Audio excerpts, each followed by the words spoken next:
고요한 밤, 혹은 분주한 아침, 잠시 세상의 소음에서 벗어나 영혼의 시간에 귀 기울여보는 시간입니다.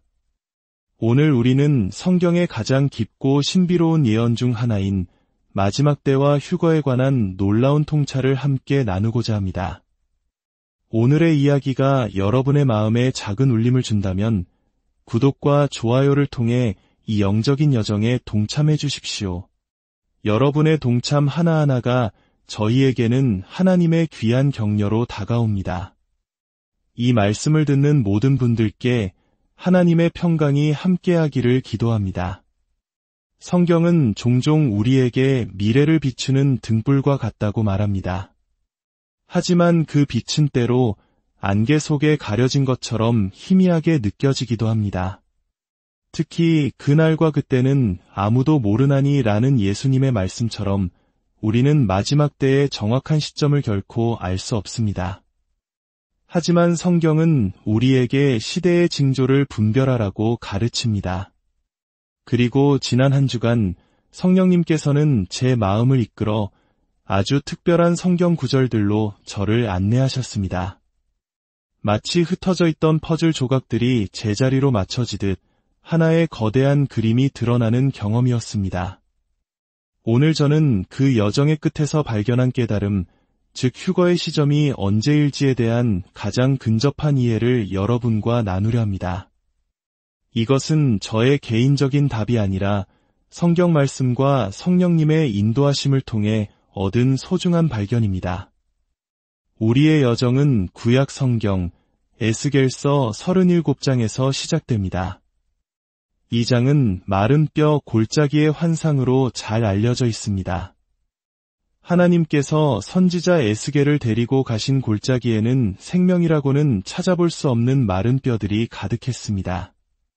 하나님께서는 에스겔에게 이 뼈들을 향해 예언하라고 명하십니다. 에스겔이 하나님의 명령에 순종하여 예언하자 놀라운 일이 벌어집니다.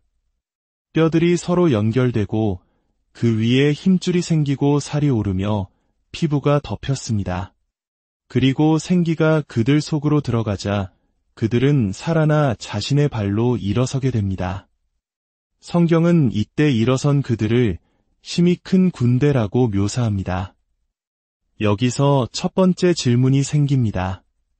하나님께서는 왜 죽은 이들이 살아나는 이 거룩한 장면 한가운데에 심히 큰 군대라는 표현을 사용하셨을까요? 마치 평화로운 교향곡 중간에 갑자기 울리는 힘찬 행진곡처럼 이 표현은 다소 이질적으로 느껴집니다.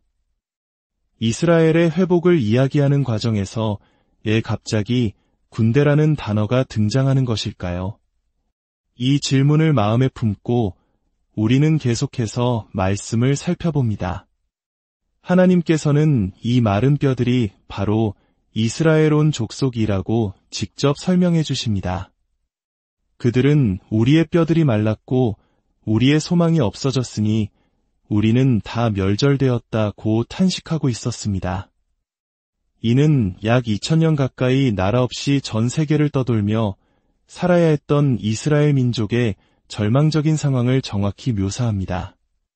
그들의 무덤은 실제 무덤이 아니라 민족적 죽음과 흩어짐, 그리고 절망의 상태를 상징하는 비유였던 것입니다. 그리고 하나님께서는 약속하십니다. 내가 너희 무덤을 열고 너희로 거기에서 나오게 하고 이스라엘 땅으로 들어가게 하리라. 이 예언은 역사 속에서 경이롭게 성취되었습니다. 1948년 5월 14일 전 세계에 흩어져 있던 유대인들이 돌아와 단 하루 만에 이스라엘이라는 나라를 재건했습니다. 이는 인간의 계획이 아닌 하나님의 신실한 약속이 이루어진 순간이었습니다. 이사야서 66장 8절은 이 순간을 이렇게 예언합니다. 나라가 어찌 하루에 생기겠으며 민족이 어찌 한순간에 태어나겠느냐.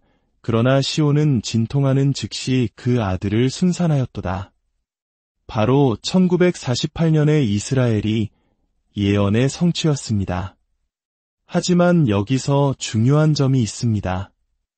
에스겔서에서 하나님께서는 그들을 회복시키신 후 내가 또 내 영을 너희 속에 두어 너희를 살게 하고 라고 말씀하십니다.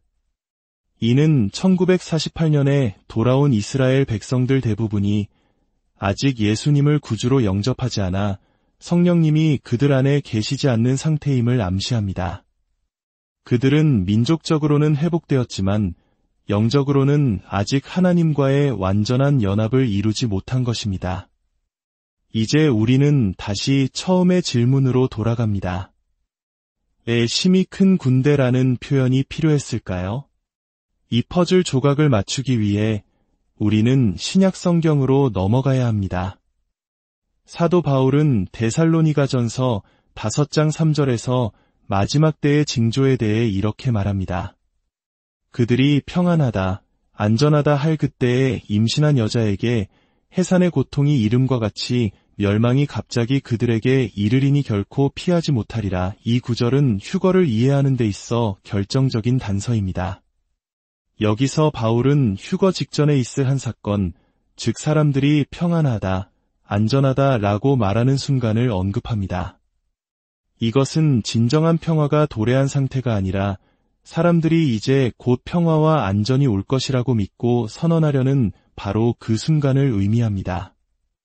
이제 모든 조각들이 맞춰지기 시작합니다. 에스겔서의 심히 큰 군대는 오늘날 우리가 뉴스를 통해 끊임없이 접하는 강력한 군사력을 가진 현대 이스라엘의 모습과 겹쳐집니다. 하나님께서는 2000년 만에 나라를 회복시키실 때 그들이 스스로를 지킬 수 있는 강력한 군대를 갖게 될 것까지도 예언 속에 담아두셨던 것입니다. 그리고 오늘날 이스라엘은 수많은 적들에게 둘러싸여 끊임없는 전쟁과 테러의 위협 속에서 살아가고 있습니다. 그들에게 평안과 안전은 민족 최대의 수건이자 염원입니다. 그렇다면 이스라엘이 이 기나긴 싸움에서 결정적인 승리를 거두어 마침내 이제 됐다.